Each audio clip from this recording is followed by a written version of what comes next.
Hey, slow down. Who's more addicted to blood, the church or vampires?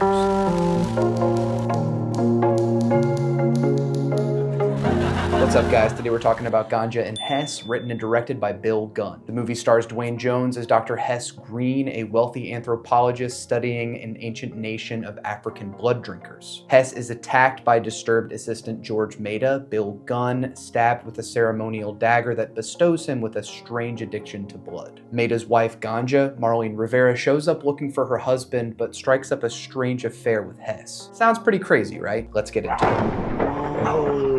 Ganja and Hess operates on a strange frequency. Its beautiful 70s textures and lost media appeal drew me in, as did the always captivating Duane Jones, star of Night of the Living Dead. Its dreamy meandering may lose some viewers, but it ultimately strengthens the film's legacy, as the comfort and bothersome quality in its storytelling and pacing are what make it so compelling and urgently modern for a film released in 1973. Director Bill Gunn exceeds in the sacred rule of movies: show, don't tell, concocting a richly thematic work on race and addiction, but also an effectively bonkers vampire picture. At the opening of the film, black folks are worshipping in a church. Reverend Luther Williams, played by Waymon, who also scored the movie, lays out the movie's thesis clearly. Gunn does an excellent job underscoring how demonic organized religion can be on paper. The line, "There existed an addiction to blood among its people," functions on multiple levels, and as an American film from a black director, deliciously succulent. The religious elements function well with the juxtaposed images of Hess Green's opulence and assimilation to a rich white neighborhood, as his pending bloodlust proves to be a similar kind of anxious indoctrination. Furthermore, Gunn's look at addiction, this movie is filled with brow sweat, underlines how stolen agency leads folks to predatory institutions. As Hess and George Meda share dinner, Meda continually comments on the delicious food, emphasizing the movie's hunger. Meda's monologues are slow yet hypnotic. It feels very similar to the moody poetic ramblings in Abel Ferrara's The Addiction. In one of the many iconic scenes, a drunk Meda sits in a tree blanketed by darkness, legs dangling as Hess enters the frame in front of a noose. Effective horror imagery. Meda shares that he had a dream of a scuffle with himself, being both the victim and the murderer. This foreshadows his victimizing of Hess, and in a cacophony of physical violence and frightening sound design, Hess is made immortal,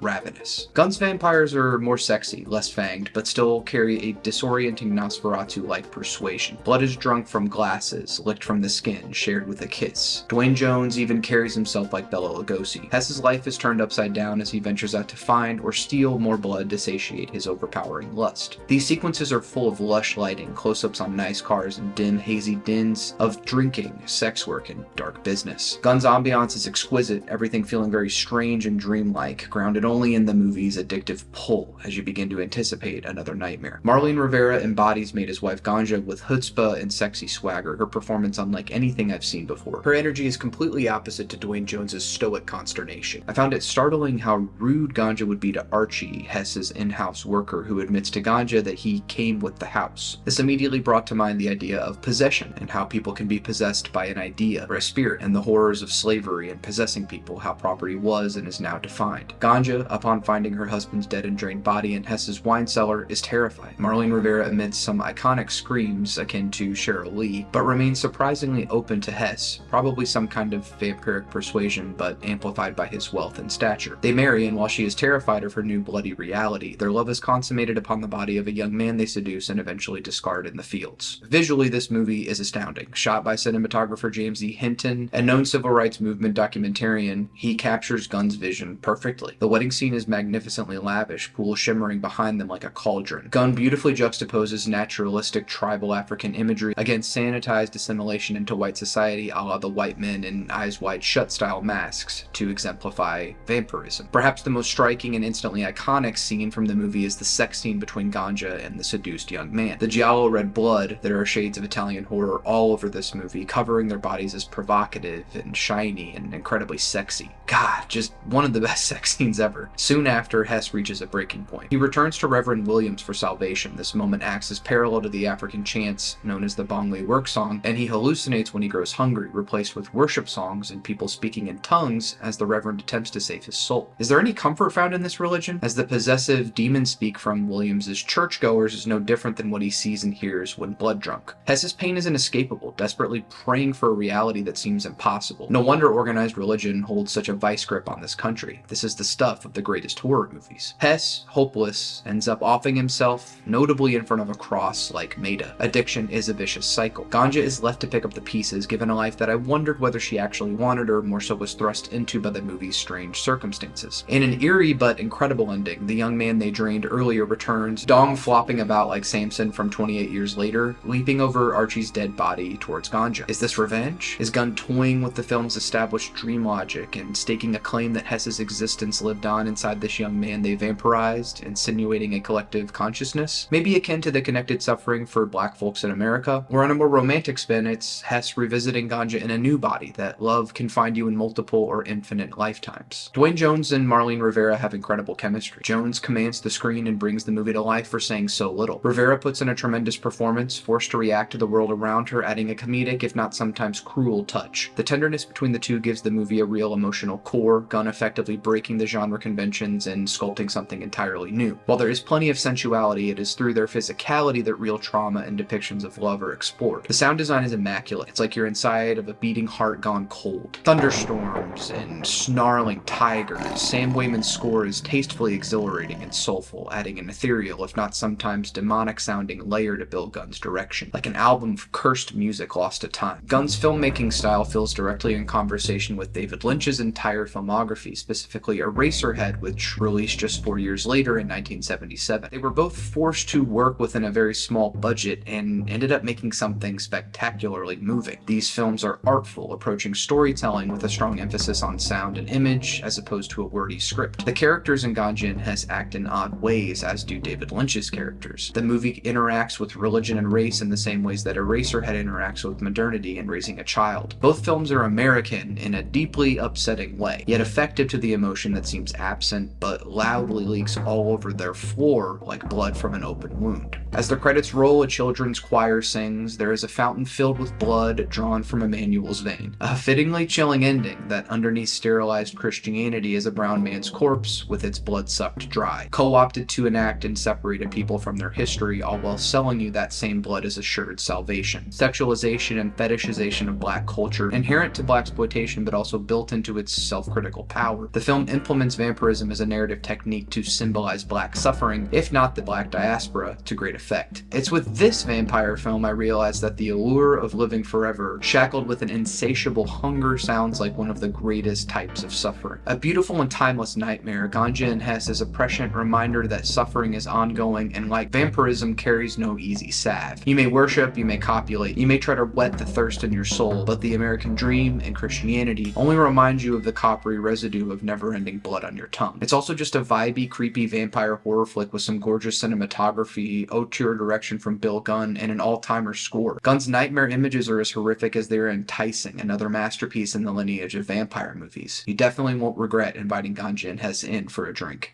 What did you think of Ganja and Hess? Do you prefer this movie or Spike Lee's 2014 remake? Leave all the comments below, and before you go, don't forget to like this video and subscribe to the channel for more. Until next time, the blood of a thing is a truer thing that had come to be addicted to truth.